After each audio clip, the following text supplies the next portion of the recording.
देखो area under curve के लिए हमें क्या बताऊंगा कि स्टैंडर्ड कर्व की इक्वेशन।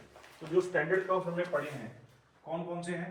पैराबोला, पैराबोला, हाइपरबोला, एक है पैराबोला और ellipse, ellipse, circle, circle, straight line.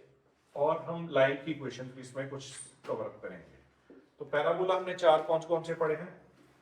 Upward, downward, left और हाँ, अपवर्ड पैराबोला। तो एक पैराबोला था y square is equal to 4ax। This is your right handed parabola, जिसका फोकस हमारा किसके ऊपर होता है? a, 0 के ऊपर।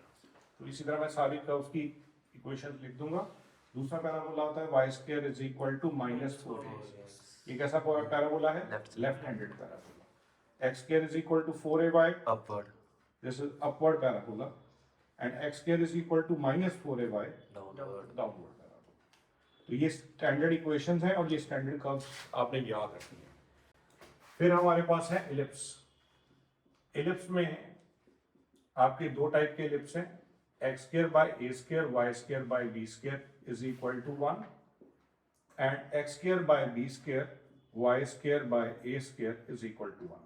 फर्क सिर्फ दोनों में ये है, ए दोनों में बी से बड़ा ही होता है, ठीक है? A is greater than B greater than 0, दोनों पॉजिटिव होंगे। जब ये पहला वाला है तो उसकी ये ऐसा बनेगा, और दूसरे का ग्राफ कैसा बनेगा?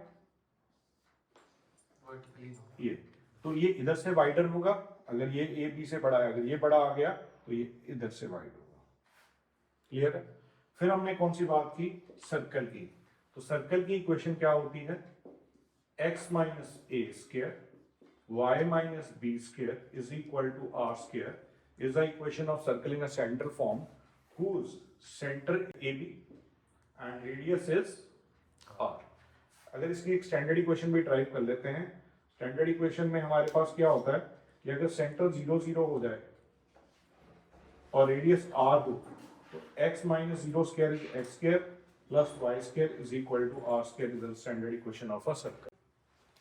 तो equation of line in 2 point form कैसे लिखते हैं?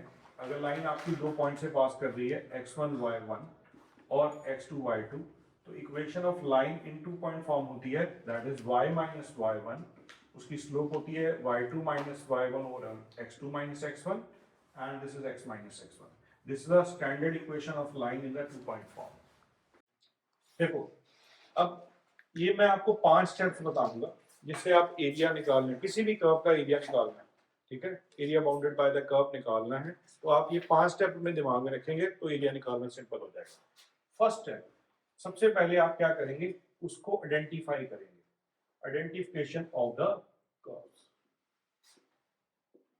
जितने भी कर्व्स दे रखे हैं उनको आप आइडेंटिफाई करिए, वो पैराबोला है या एलिप्स है या लाइन है, ठीक है? सेकंड क्या है? उनके रफ स्केच बनाएंगे, draw the rough sketch of the curves,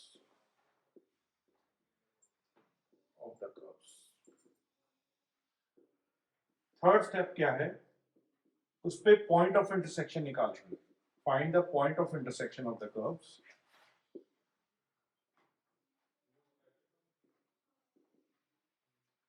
fourth step है आप एरिया को शेड करेंगे, shade the area bounded between the curves, या वो एक्स एक्सिस के साथ है या वाई एक्सिस के साथ है, तो आपने वो एरिया को शेड कर देना है। और फिफ्थ स्टेप है calculate the area bounded by the curve using definite integral. This is very important कि आपने जब एरिया निकालना है वो डेफिनेट इंटीग्रल के साथ निकाल देना है। ऐसा ना हो किसी ट्राइंगल का एरिया निकाल रहे हो आप उसको हाफ बेस इनटू हाइट लिख दो, ठीक है? तो area bounded between the curve, अगर आपके पास कोई और फॉर्मूला आ गया, आपने मेंसुरेशन का फॉर्मूला लगा के लिख दिया area of circle is pi R square, वो नहीं यूज करना। तो आपने एरिया किसके हिसाब से निकालना है? Using the definite integral.